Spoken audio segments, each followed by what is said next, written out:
नमस्कार. Reverse UPSC मराठीमध्ये मी अजित आपणा सर्वांचं मनापासून स्वागत करतो. अमेरिकेने व्हेनेझुएलावर कारवाई केल्यानंतर 5 जानेवारी 2026 रोजी द हिंदूमध्ये व्हेनेझुएलाशी रिलेटेड जेवढे पण आर्टिकल पब्लिश झाले होते त्या सर्व आर्टिकल्सचं विश्लेषण मी या व्हिडिओमध्ये केलेलं आहे.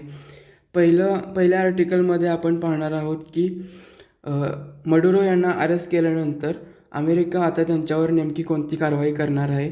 तसेच व्हेनेझुएलामध्ये मडुरो यांना अरेस्ट झाल्यानंतर व्हेनेझुएलाच्या लिडरशिपमध्ये जी पोकळी निर्माण झालेली आहे आता ती कोण भरून काढणार हे आपण पहिल्या आर्टिकलमध्ये पाहणार आहोत. दुसऱ्या आर्टिकलमध्ये आपण पाहणार आहोत की व्हेनेझुएलामधली अमेरिकेची ही कारवाई कशाप्रकारे अमेरिकेच्या वसाहतवादाचा एक नवीन अध्याय आहे. अमेरिकेचे या व्हेनेझुएलामध्ये कारवाई करण्यामागे कोणती कारणे आहेत आणि अमेरिकेच्या या कारवाईचे जगावर उमटणारे पडसाद कोणते आहेत या सर्व गोष्टींचा आढावा आपण सेकंड आर्टिकलमध्ये घेणार आहोत. तिसऱ्या आर्टिकलमध्ये मडुरो यांच्या अरेस्टनंतर जी अनिश्चितता आलेली आहे तसेच अमेरिका व्हेनेझुएलाच्या बाबतीत आता नेमकी कोणती पावलं उचलणार या सर्व गोष्टींचा आणि शक्यतांचा आढावा आपण तिसऱ्या आर्टिकलमध्ये घेणार आहोत. चौथ्या आर्टिकलमध्ये आपण पाहणार आहोत की व्हेनेझुएलामधल्या या क्रायसिसचा भारताच्या ऊर्जा सुरक्षिततेवर होणारा परिणाम आपण चौथ्या आर्टिकलमध्ये अभ्यासणार आहोत. नमस्कार, स्वागत आहे तुमचं आजच्या द हिंदू न्यूज ॲनालिसिसमध्ये. मी अजित आणि हे आहे reverse UPSC Marathi. Reverse approach is the right approach. जसं आपण कालपासून पाहतोयच की युनायटेड स्टेट्स ऑफ अमेरिकाने व्हेनेझुएलाचे जे प्रेसिडेंट आहेत निकोलस मडुरो आणि त्यांची वाईफ सिलिया फ्लोर्स यांना अरेस्ट करून USA आणलेलं आहे आणि आता सध्या ते न्यूयॉर्कच्या प्रिझनमध्ये आहेत. आणि सध्या US law department Nicolas Maduro आणि त्यांच्या वाईफ सिलिया फ्लोर्स यांच्या अगेन्स्ट नार्को टेररिझमचे चार्जेस लावण्यासाठी प्रोसीड करत आहे. नार्को टेररिझम म्हणजे काय? तर नार्को टेररिझम म्हणजे थोडक्यात ड्रग ट्रॅफिकिंगपासून येणारा जो पैसा आहे तो टेररिझमसाठी यूज करणं म्हणजेच नार्को टेररिझम. नार्को टेररिझम हे एक प्रकारचं सिम्बियोटिक रिलेशनशिप आहे टेररिस्ट ऑर्गनायझेशन आणि ड्रग ट्रॅफिकर्स यांच्यामधलं. टेररिस्ट ऑर्गनायझेशन ड्रग ट्रॅफिकर्सना प्रोटेक्शन प्रोव्हाइड करतात आणि त्याच्या बदल्यातच ड्रग ट्रॅफिकर्स टेररिस्ट ऑर्गनायझेशनना खूप मोठा रिव्हेन्यू प्रोव्हाइड करतात आणि या रिव्हेन्यूच्या माध्यमातूनच टेररिस्ट ऑर्गनायझेशन खूप साऱ्या टेररिस्ट ॲक्टिव्हिटीजना कंडक्ट करत असतात. तर अशा प्रकारच्या नार्को टेररिस्टचे चार्जेस निकोलस मडुरो यांच्याविरुद्ध लावण्यासाठी US लॉ डिपार्टमेंट आता काम करत आहे. तसंच या न्यूजमध्ये आणखीन एक गोष्ट सांगितलेली आहे ती म्हणजे USचं जे टॉप कोर्ट आहे व्हेनेझुएलाचं जे टॉप कोर्ट आहे त्यांनी ॲडमिनिस्ट्रेटिव्ह कंटिन्युटी राखण्यासाठी आता निकोलस मडुरो यांच्यानंतर जे वॅकन्सी तयार झालेली आहे त्यासाठी तसेच USच्या स्वरूपात जे आता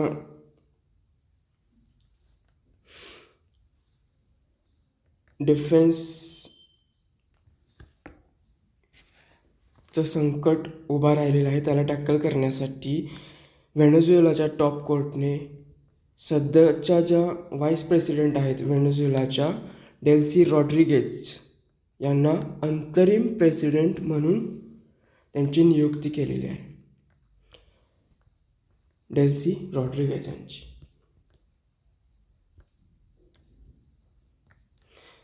त्यानंतर सध्या आजचा जो द हिंदू न्यूजपेपर आहे त्याच्यामध्ये व्हेनेझुएलाशी रिलेटेड 4 ते 5 आर्टिकल्स पब्लिश झालेले आहेत आणि आपण ते सर्व आर्टिकल्स समजून घेणार आहोत.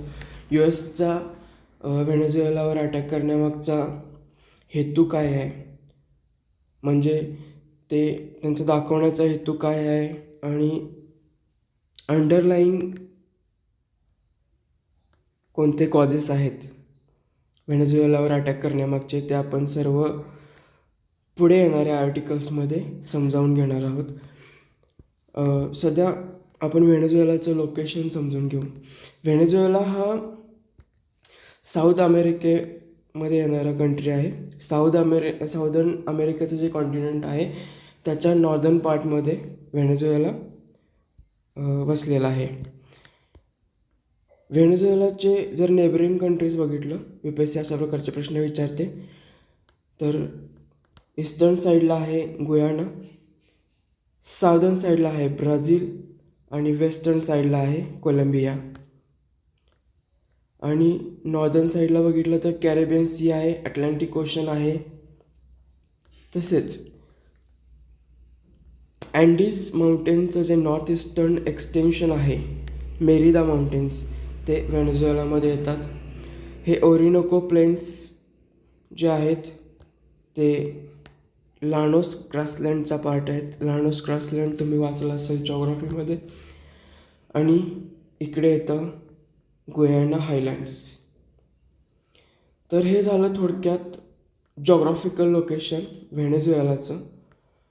आणि जर स्ट्रॅटेजिक इम्पॉर्टन्स बघितलं व्हेनेझुएलाचं, तर जे मेजर एअर रूट्स आणि सी रूट्स जे आहेत ते व्हेनेझुएलावरून जातात.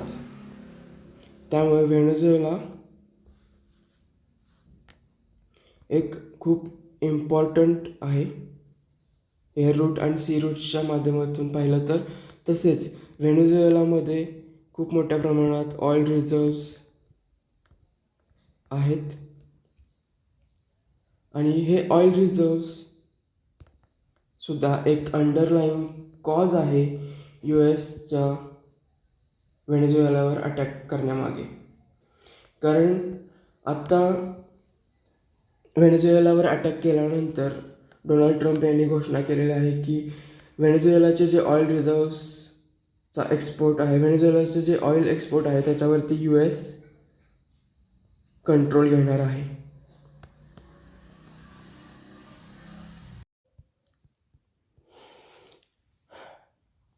नेक्स्ट आर्टिकल आहे ट्रॅजेडी अँड फार्स. या आर्टिकलमध्ये लेखक असं म्हणत आहेत की USAचा जो व्हेनेझुएलावरती झालेली कार्यवाही आहे ते अमेरिकेच्या वसाहतवादाचा नवा अध्याय आहे.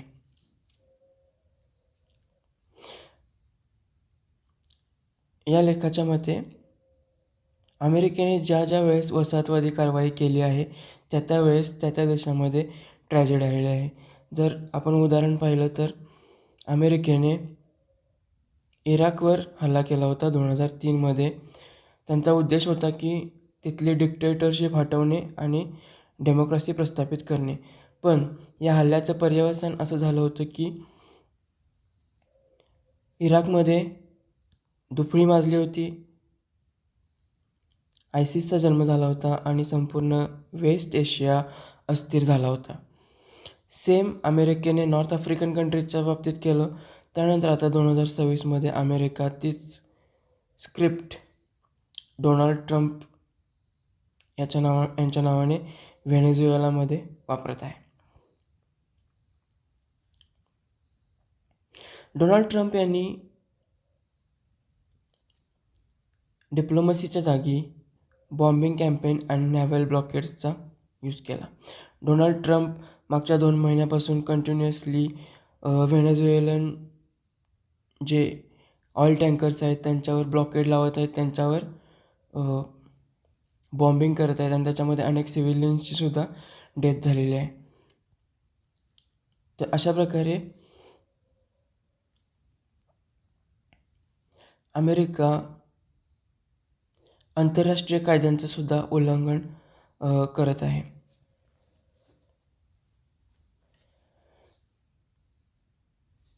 जर आता आपण पाहिलं जे मडुरोंना इलिगली अरेस्ट करणं आणि त्यांना फोर्सफुली व्हेनेझुएलाच्या बाहेर घेऊन जाणं हे धडधडीत व्हायलेशन आहे इंटरनॅशनल लॉचं आणि UN चार्टर आर्टिकल 2चं. UN चार्टर आर्टिकल 2 असं सांगतं की तुम्ही कोणत्याही देशाच्या सार्वभौमत्वावर हल्ला करू शकत नाही आणि अमेरिकेने धडधडीत या ठिकाणी UN चार्टर आर्टिकल 2चं व्हायोलेशन केलेलं आहे. त्यानंतर अमेरिकेने येथे UN सिक्युरिटी काउन्सिलला सुद्धा डावलण्याचा प्रयत्न केलेला आहे. जर व्हेनेझुएलामध्ये स्टेट स्पॉन्सर्ड ड्रग ट्रॅफिकिंग होत होतं तर त्याच्या संबंधित निर्णय हा UN सिक्युरिटी काउन्सिलमध्ये होणं अपेक्षित होतं आणि त्याच्या संबंधित ॲक्शनसुद्धा UN सिक्युरिटी काउन्सिलने घेणं अपेक्षित होतं. पण इथे युनायटेड स्टेट्सने स्वतःच जजमेंट पास केलेलं आहे आणि स्वतःच व्हेनेझुएलावरती ॲक्शन घेतलेले आहे आणि अशा प्रकारे त्यांनी UN सिक्युरिटी काउन्सिललासुद्धा डावलण्याचा प्रयत्न केलेला आहे. हे अमेरिकेचे जे हे अमेरिकेची जी व्हेनेझुएलावरती झालेली कारवाई आहे त्याच्यामागे प्रमुख 3 कारणं लेखकाने दिलेली आहेत. जर पहिलं कारण आपण पाहिलं तर अमेरिकेला मनरो डॉक्ट्रिनला पुनरुज्जीवित करायचं आहे. मनरो डॉक्ट्रिन काय आहे तर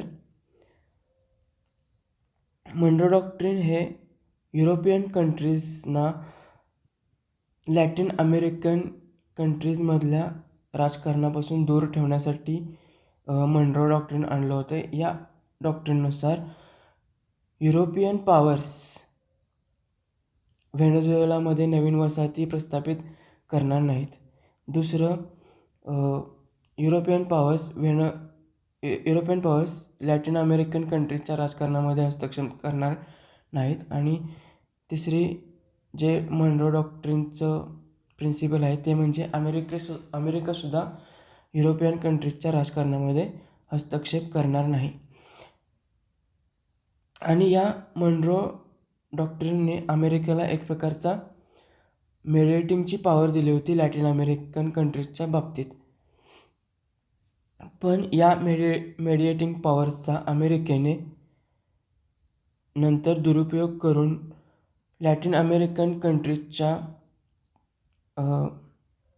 कंट्रीजमध्ये राजकीय आणि आर्थिक हस्तक्षेप मोठ्या प्रमाणात नंतर केले होते.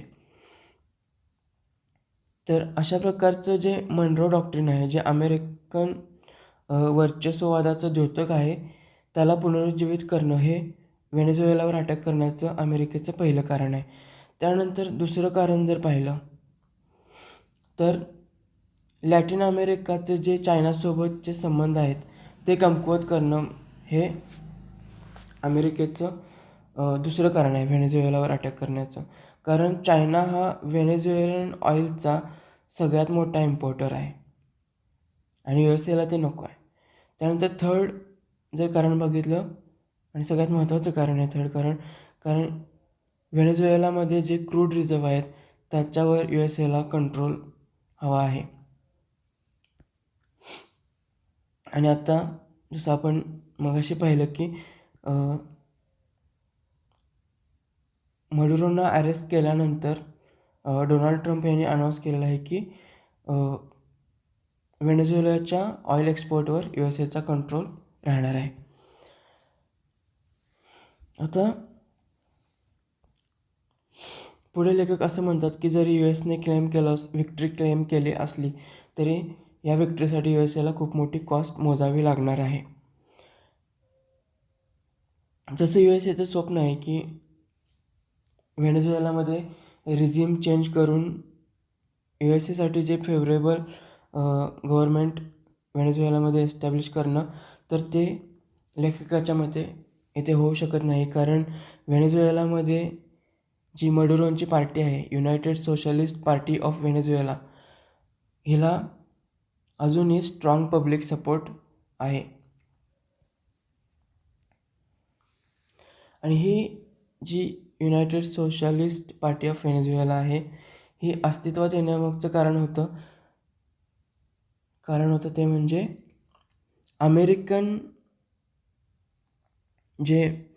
अमेरिकन बॅक्ड जे गव्हर्मेंट होते व्हेनेझुएलामधले, त्यांनी जी व्हेनेझुएलामध्ये विषमता आणली होती त्या विषमतेला विरोध करण्यासाठी ही United Socialist Party of Venezuela स्थापन करण्यात आली होती.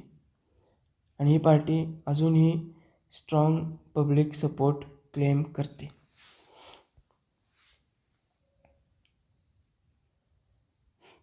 आणि जर USA ने फोर्सिबली नवीन ऑर्डर प्रस्थापित करण्याचा प्रयत्न केला व्हेनेझुएलामध्ये, तर USAचं एक निगेटिव्ह इमेजच जाणार आहे व्हेनेझुएला लोकांच्या नजरेमध्ये.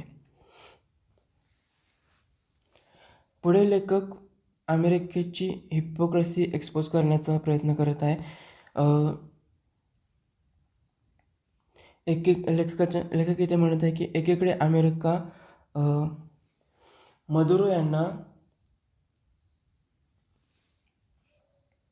कार्टेल लीडर घोषित करून, विनापुराव्याशिवाय कार्टेल लीडर घोषित करून त्यांना अरेस्ट करून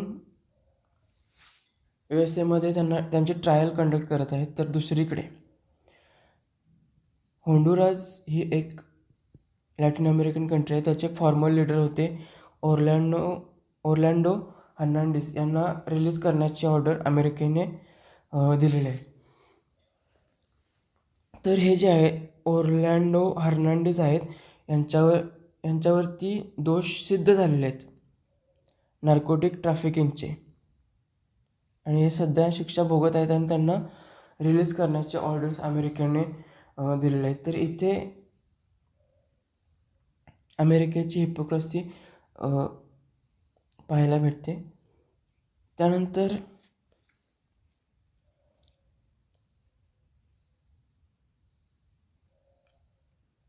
लेखक इथे म्हणत आहे की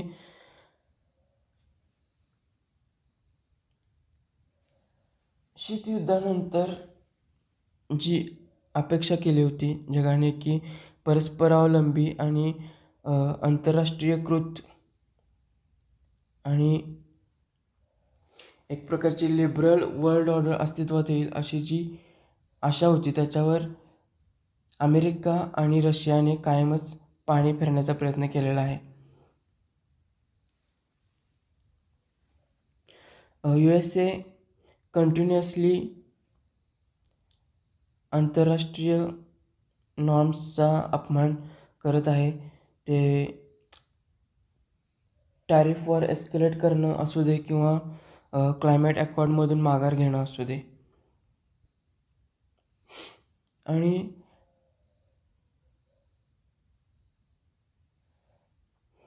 आत्ताचं जे व्हेनेझुएलावरचा अटॅक आहे हा आयसोलेशनिस्ट इम्पेरियलिस्ट हायब्रिड ऑफ ट्रम्पिझमचा परिणाम आहे असं लेखकाचं म्हणणं आहे.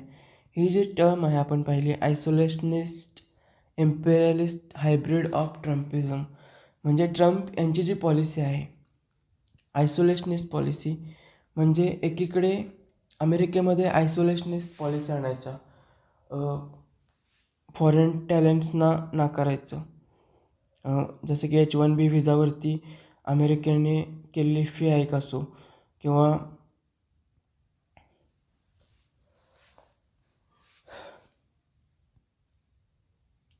बाकीच्या काही सेंट्रिस्ट पॉलिसी असो अमेरिकेच्या. आणि त्यानंतर दुसरीकडे शेजारील देशामध्ये किंवा बाकी देशामध्ये वसाहतवादी पॉलिसी अवलंबायच्याचं असं जे धोरण आहे आयसोलेशनिस्ट इम्पेरियलिस्ट, त्याचंच पर्यवसान म्हणजे व्हेनेझुएलावरती झालेला अटॅक आहे. आणि लेखकाच्या मते जर वर्ल्डमधील देशांनी आता याच्यावर वर्ल्डमधील देश जर याच्यावर सायलेंट राहिले तर पुढे अशी वर्ल्ड ऑर्डर एस्टॅब्लिश होईल जिथे सार्वभौमत्व हे अमेरिकेच्या मर्जीवर अवलंबून असेल.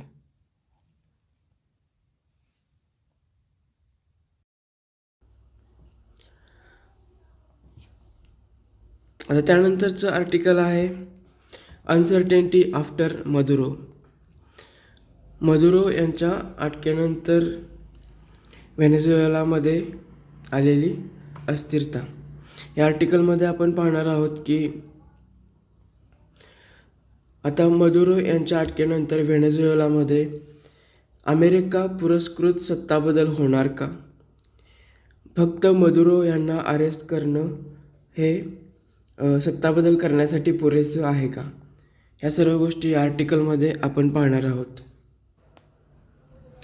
निकोलस मडुरो, ज्यांना अमेरिकेने नार्को टेररिस्ट डिक्लेअर केलं होतं, त्याला पकडण्यात अमेरिकेला जरी यश आलं असलं तरी निकोलस मडुरो यांना झालेली अरेस्ट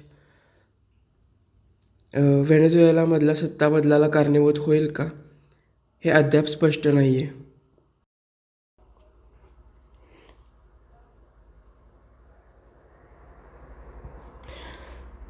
आता आपण जर पाहिलं तर यू एस एचं जे व्हेनेझुएलामधलं जे कॅम्पेन आहे त्याच्यामध्ये 2 प्रमुख कारणं आपल्याला पाहायला भेटतात व्हेनेझुएलामध्ये यू एसच्या कॅम्पेन मागे. तर पहिलं कारण जर आपण बघितलं तर अमेरिकेच्या रिपब्लिकन पार्टीमधले जे डोनाल्ड ट्रम्प यांची पार्टी आहे, रिपब्लिकन पार्टीमधले जे हार्डलाइनर्स आहेत, जहालमतवादी लोक, ते त्यांचा आपल्या व्हेनेझुएलामधल्या सोशलिस्ट गव्हर्नमेंटला विरोध आहे आणि त्याच्यामुळे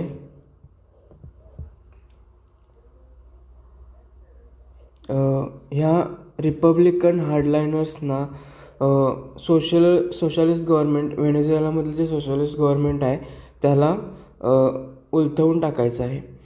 आणि सोशलिस्ट गव्हर्नमेंट व्हेनेझुएलामधलं उलथवून टाकल्यामुळे हे जे रिपब्लिकन पार्टीमधले हार्डलाइनर्स आहेत त्यांना काय फायदा होणार आहे, तर त्यांना अमेरिकेमधले हे जे हिस्पॅनिक वोटर्स आहेत त्यांची मतं जिंकता येणार आहेत.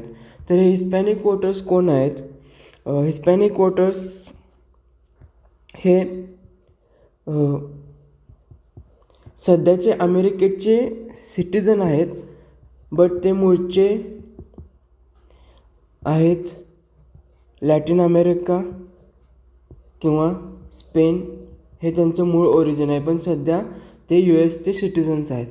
आणि हे जे हिस्पॅनिक वोटर्स आहेत ते अमेरिकेच्या 2 स्टेट्समध्ये यांची एक स्टेट आहे टेक्सास आणि दुसरं कोणतं स्टेट आहे ते मला आता सध्या आठवत नाही आहे, पण ह्या 2 स्टेटमध्ये ह्या हिस्पॅनिक वोटर्सची संख्या खूप जास्त आहे आणि ते इलेक्शनचे रिझल्ट फिरवू शकतात. त्यामुळे अमेरिकन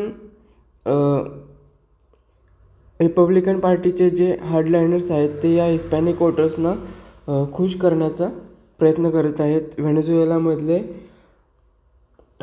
सोशलिस्ट गव्हर्नमेंटला पालटण्याचा प्रयत्न करून. पण हे हिस्पॅनिक जे वोटर्स आहेत ते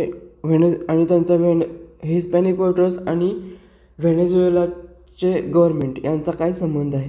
हे हिस्पॅनिक वोटर्स जे आहेत अमेरिकेमधले, जे मूळचे लॅटिन अमेरिका आणि स्पेनमधले आहेत, हे यांचं अमेरिकेमध्ये स्थलांतरित होण्याचं मेन कारण जे आहे ते म्हणजे हे लॅटिन अमेरिकेमधले सोशलिस्ट गव्हर्नमेंट, हे मेन कारण आहे त्यांचं अमेरिकेमध्ये स्थलांतरित होण्याचं. ह्या सोशलिस्ट गव्हर्नमेंटमुळे लॅटिन अमेरिकेमध्ये आलेलं इन्फ्लेशन असो किंवा ह्युमन राईट्सचे व्हायलेशन असो किंवा आपलं जो रेफ्युजी क्रायसिस तयार झालेला असेल या सोशलिस्ट गव्हर्नमेंटमुळे, त्याच्यामुळे हे हिस्पॅनिक वोटर्स लॅटिन अमेरिकेतल्या सोशलिस्ट गव्हर्नमेंटच्या अगेन्स्ट आहेत. आणि हे जे अमेरिकेतले रिपब्लिकन पार्टीचे हार्डलाइनर्स आहेत त्यांना व्हेनेझुएलामध्ये रिजिम चेंज करून ह्या हिस्पॅनिक वोटर्सची मतं जिंकायची आहेत. हे झालं पहिलं कारण यू एस एच्या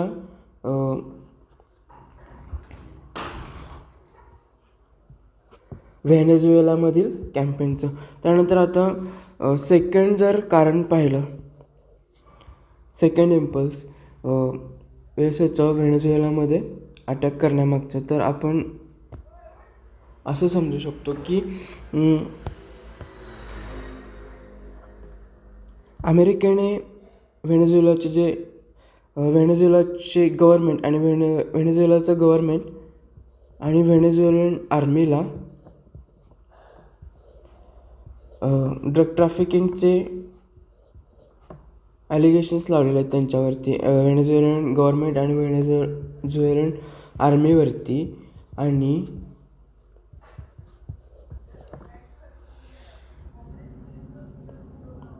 ट्रम्प ॲडमिनिस्ट्रेशनचं असं म्हणणं आहे की व्हेनेझुएलन गव्हर्मेंट आणि व्हेनेझुएलन आर्मी ड्रग ट्रॅफिकिंगमध्ये इन्व्हॉल्व असल्यामुळेच ती एक टेररिस्ट ऑर्गनायझेशन आहे.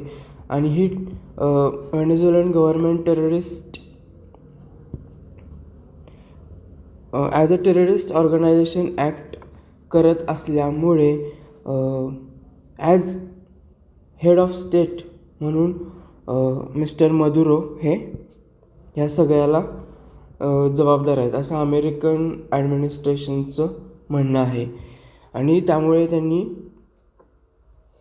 इथे व्हेनेझुएलावरती अटॅक केला आहे. आणि ही एवढीच 2 कारणं आहेत, त्याच्यामागे छुपी आणखी बरीच कारणं समाविष्ट आहेत. आता सगळ्यात मोठा प्रश्न हा आहे की अमेरिका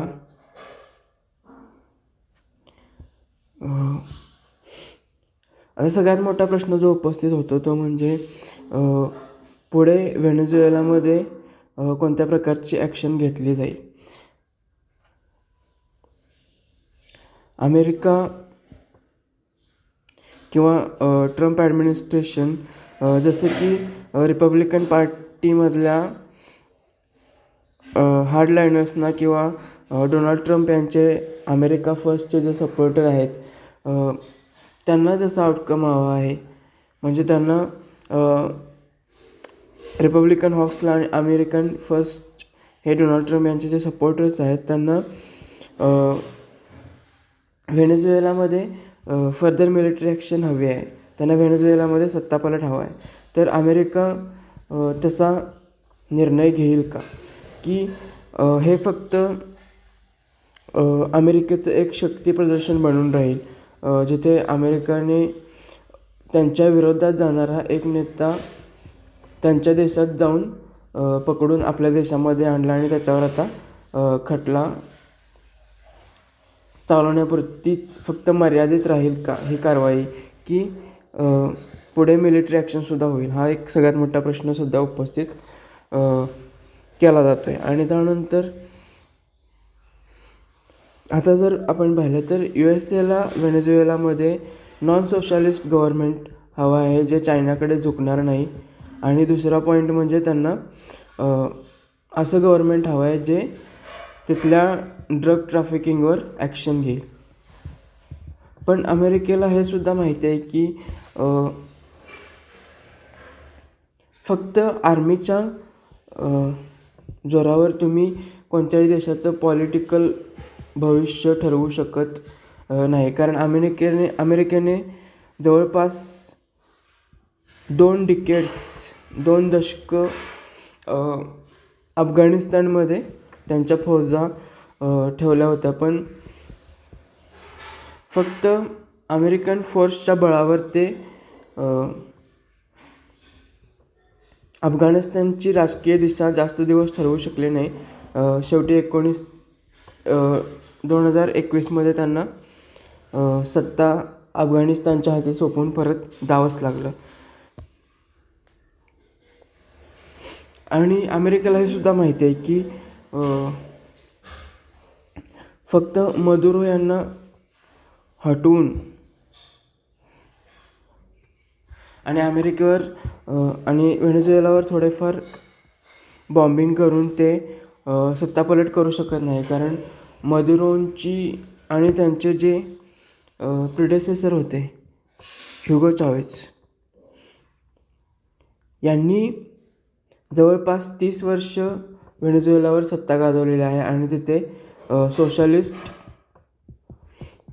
गव्हर्मेंटचा सेटअप त्यांनी 30 वर्षापासून मजबूत केलेला आहे. आणि हा 30 वर्षाचा सेटअप अमेरिका फक्त मदुरो यांना अरेस्ट करून आणि व्हेनेझुएलावर बॉम्बिंग करून हा 30 वर्षाचा सेटअप अमेरिका ध्वस्त करू शकत नाही. ट्रम्प ॲडमिनिस्ट्रेशननी हा लेसन लिबियामध्ये शिकलेला आहे, कारण ट्रम्प ॲडमिनिस्ट्रेशन आणि त्यांचे काही ॲलिड कंट्रीज होती त्यांनी किंवा अमेरिकन ॲडमिनिस्ट्रेशन आणि त्यांच्या ॲलिड कंट्रीजनी 2011मध्ये लिबियामध्ये सत्तापालट करण्याचा प्रयत्न केला होता. पण काही कालावधीतच लिबियामध्ये अनागोंदी माजली होती आणि त्याचा त्रास लिबियामधल्या सिटिझन्सना तर झालाच, पण त्या लिबियाच्या आजूबाजूच्या कंट्रींनासुद्धा ह्या अमेरिकन ॲडमिनिस्ट्रेशनने केलेल्या लिबियामधल्या कारवाईचा परिणाम भोगावा लागला होता लिबियामधील नागरिकांना आणि त्यातील शेजारील देशांनासुद्धा. त्यानंतर जर आपण पाहिलं तर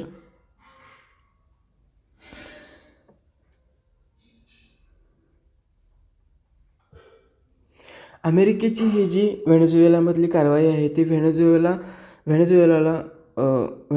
किंवा व्हेनेझुएलामधल्या सोशलिस्ट गव्हर्नमेंटला खूप मोठा धक्का देईल असं वाटत नाही, कारण व्हेनेझुएलामधलं जे गव्हर्मेंटल आणि सरकारी आणि मिलिटरीचं जे व्यवस्था आहे ती अजूनही इंटॅक्ट आहे मदुरो यांच्या अटकेनंतरसुद्धा.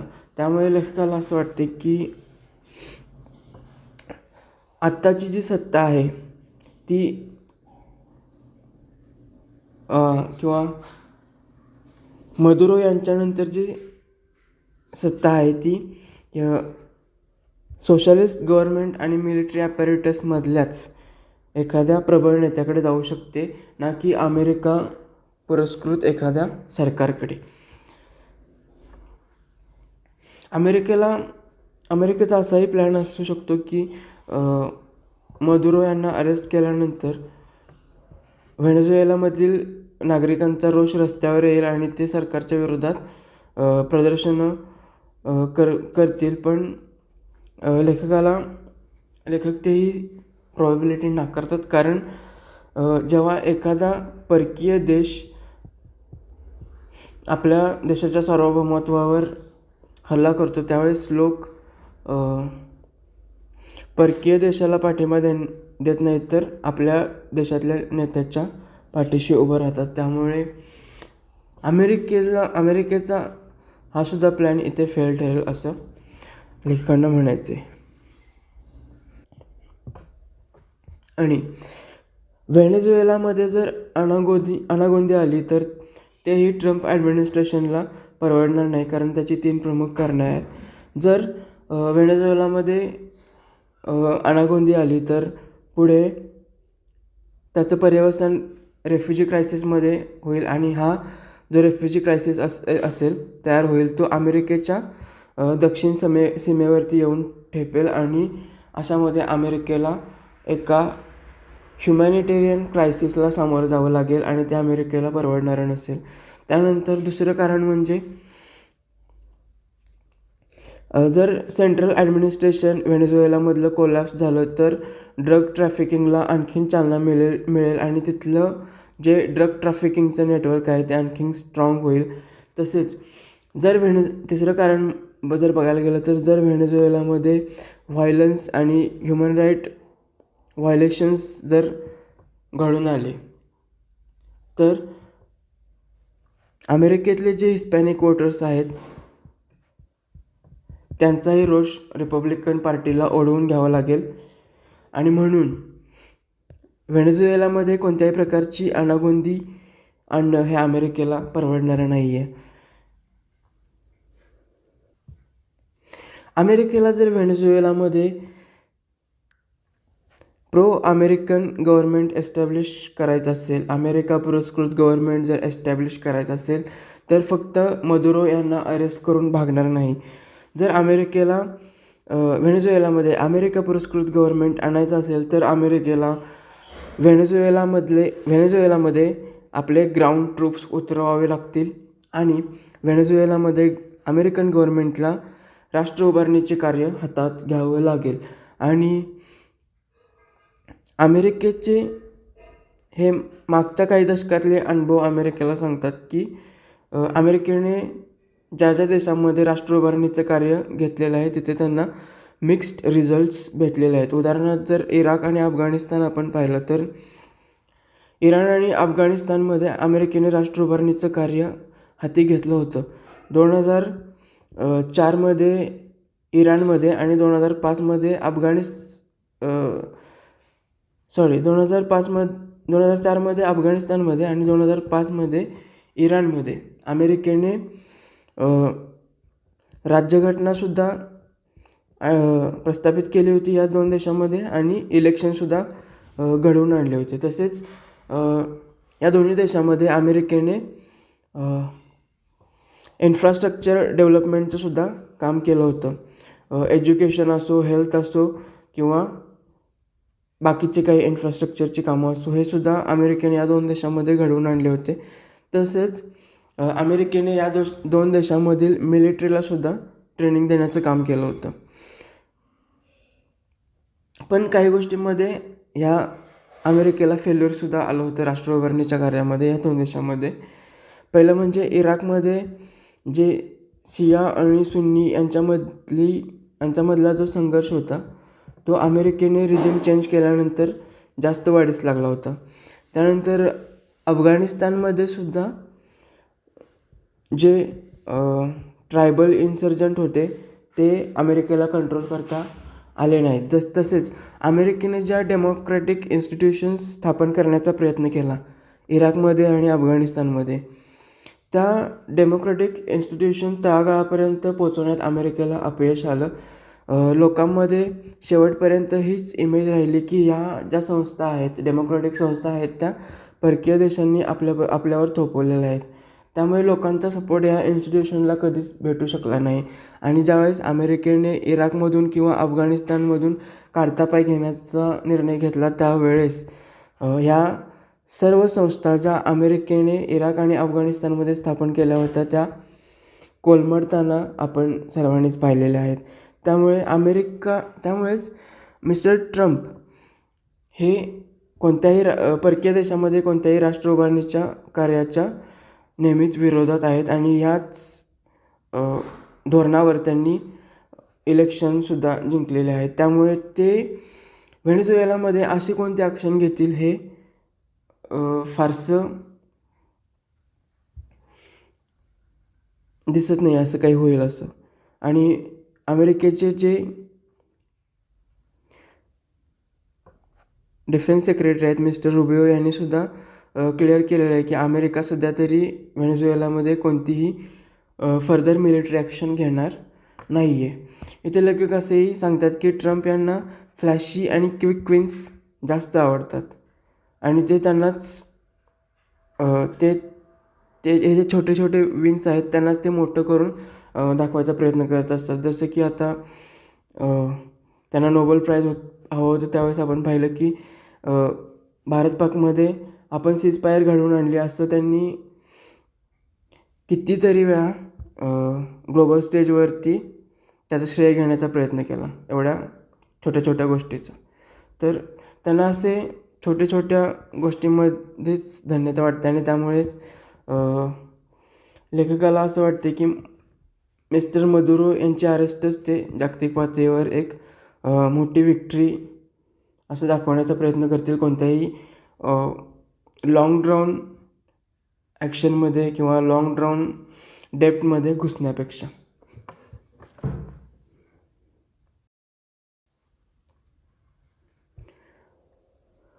अमेरिकेने अगदी अलीकडच्या काही दशकांमध्ये ज्या मिलिटरी ॲक्शन्स घेतल्या आहेत त्यामध्ये अमेरिकेचा कधीच पहिल्यापासून नेशन बिल्डिंगचा हेतू पहिल्यापासून कधीच नव्हता. ते त्यामध्ये ओढले गेलेले आहेत.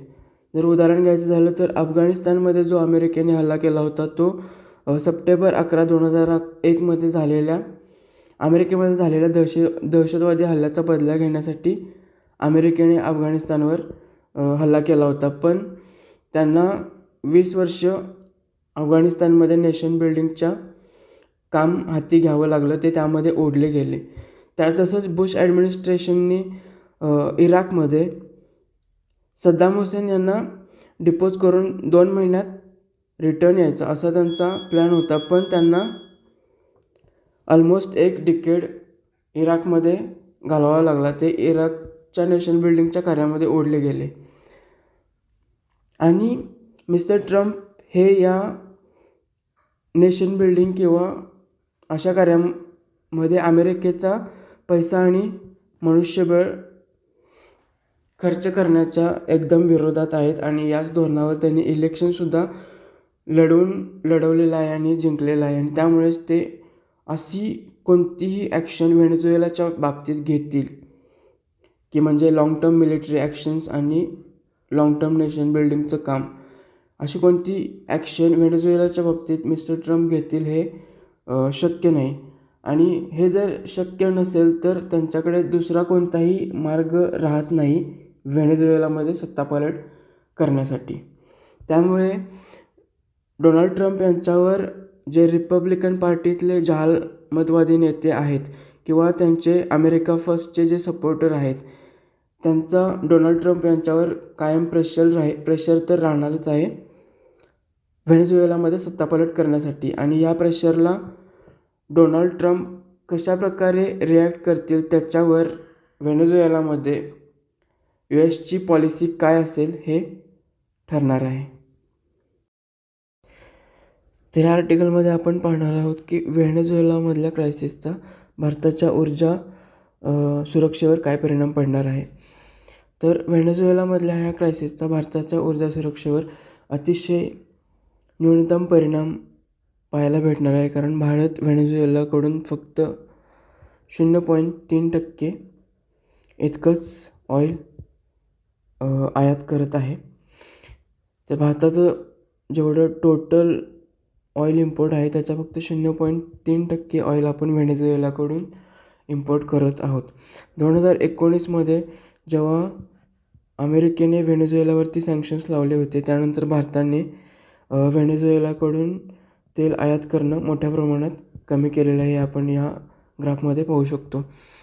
2013मध्ये जर पाहिलं तर आपण जवळपास $13 बिलियन ऑइल व्हेनेझुएलाकडून इम्पोर्ट केलं होतं. आणि तेच आता 2025-26मध्ये जर पाहिलं तर आपण फक्त $255.3 मिलियन ऑइलच फक्त व्हेनेझुएलाकडून इम्पोर्ट केलेलं आहे, जे की आपल्या टोटल ऑइल इम्पोर्टच्या फक्त 0.3% आहे.